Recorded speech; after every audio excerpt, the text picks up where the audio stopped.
Bonjour, aujourd'hui nous sommes en compagnie de l'homme qui à lui seul est un lieu-dit. Oui, bonjour, alors je suis Thierry Lecoquière.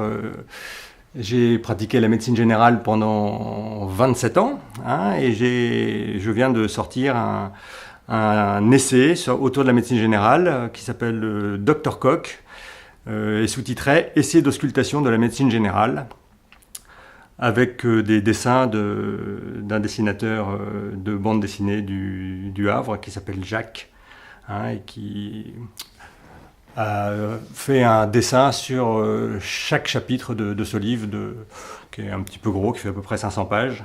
Voilà. Alors, si je comprends bien votre parcours, c'est de médecin à écrivain. Voilà, j'ai été médecin pendant longtemps.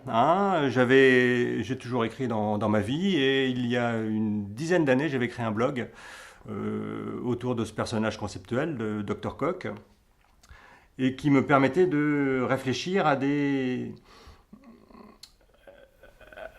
sujets qui m'arrivaient en consultation et dont on m'avait jamais parlé vraiment, tout ce qui me posait problème. Et à ce moment-là, j'essayais de lire des essais autour des problèmes qui se posaient et puis de les résoudre par l'écrit et de les proposer à ce moment-là un lectorat de mon blog. Et secondairement, j'ai eu envie de remasteriser ces écrits qui ont une dizaine d'années pour en faire une forme livre qui est disponible maintenant. Donc le pourquoi de ce changement de métier, si j'ose dire, c'est les interrogations que vous avez eues pendant les 27 ans où vous avez travaillé comme médecin. Oui, j'ai eu beaucoup de questionnements, bien sûr, autour de la médecine générale. Donc, j'en livre un petit peu dans ce bouquin. Et puis maintenant, je suis passionné par l'écriture et je me destine à une carrière d'écrivain, essentiellement des biographies, mais d'autres projets d'écriture qui me tiennent à cœur.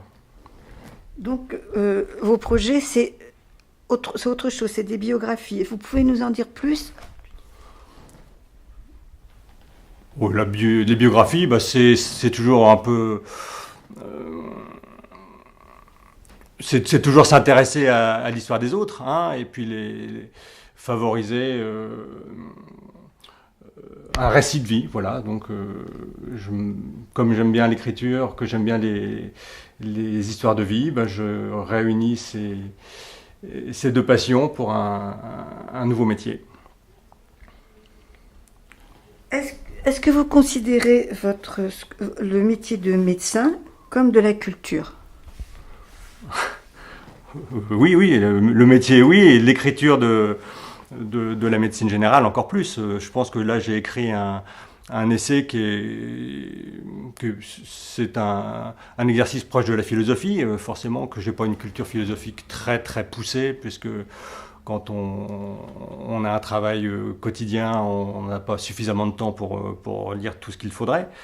Mais s'interroger sur des vrais problèmes de vie, de mort, de sexualité, dans un exercice de tous les jours, c'est la philosophie. Et c'est un questionnement que je propose à mes lecteurs. Vous avez l'air quand même très documenté sur ce qui est philosophie et ce qui est aussi psychanalyse. Vous parlez beaucoup de Balint.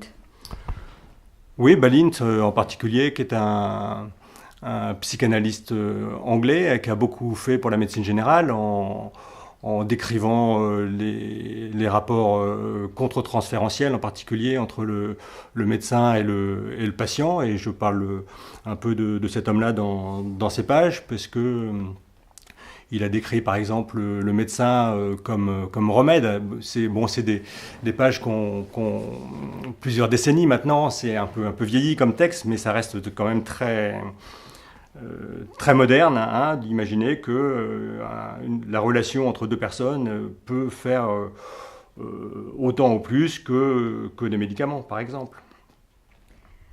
Ce que j'aimerais maintenant, c'est que vous me lisiez une page de votre livre, celle que vous préférez.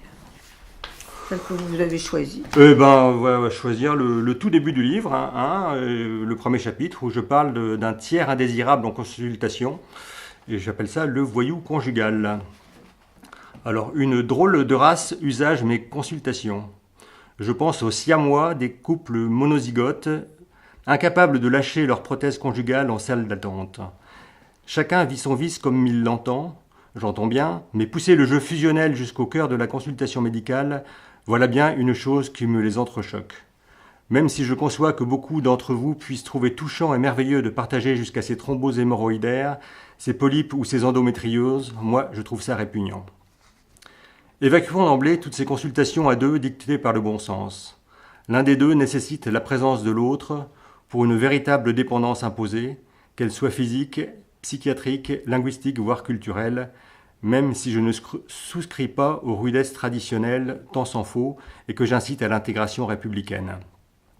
Ces couples sont le plus souvent facilement sécables à notre demande. À l'inverse, l'exceptionnelle consultation en tandem d'un patient qu'on voit habituellement seul s'avère toujours payante.